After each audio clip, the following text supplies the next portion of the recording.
All right, the topic this time is addiction. Very serious subject, affects many people and their families. And we have an expert here who's going to give us the facts. Yes. To me, I feel that addiction can come in any form or any fashion. It doesn't have to be alcohol. It doesn't have to be drugs. Addiction could be sex. Addiction could also be food. It falls under a spirit of bondage. And addiction, meaning if it's alcohol or it's drugs, that's just a symptom. That's not the problem. There's always something related to it. There's always something that it's attached to that's causing it to have a stronghold on you. When I say stronghold, I mean any particular thing that has such a bondage on your mind, that has such a grasp on your mind that you can't easily shake it. It may take you fasting, it may take you praying for days on that particular situation, but it's something that you cannot easily let go of, and it starts with the mind. It starts with the mind. Yes. Battlefield of the mind. We're in a war. We are in a war. Yes.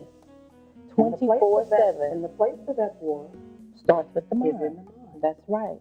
If you can become a master of your own thoughts, you can become a master of your own destiny.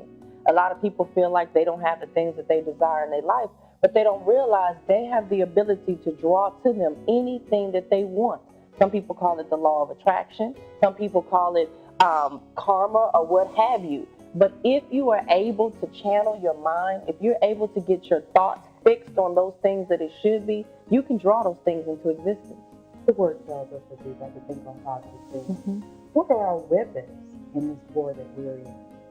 Your weapon is to first of all be able to go to the first source, which is the Bible, the Okay, basic the word. instructions before Okay. leaving earth. Yes. Okay. Also, we have to be able to go to God and ask for wisdom. A lot of times people may say they want money.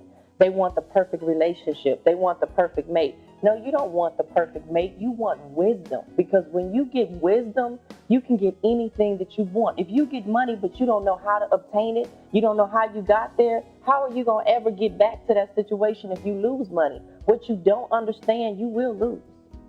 Wow. Wow. And prayer.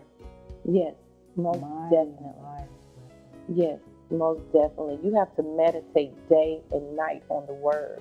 You have to ask God to show you and give you understanding. And all you're getting, you have to get an understanding.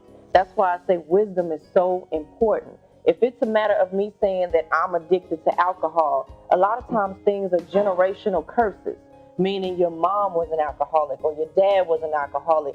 It came from somewhere. And we have to be able to understand and learn how to tear down generational curses. And that may mean that we have to take time to pray about that situation. We may have to take time to meditate on the word, but it can be broken down in our life. What happens when a person denies their addiction? Why don't you acknowledge it? Or they go for treatment and they really have a drug problem, but they say that they have another problem. And so they go through the process. What happens? Tell us about that. Well, again, I'm going to say that our people are destroyed because of lack of knowledge. And when you see somebody that is not receptive to what you're saying and they don't believe that they have a drug problem, all you can do is pray for them. Because it's one thing to be ignorant, but it's another to be a fool.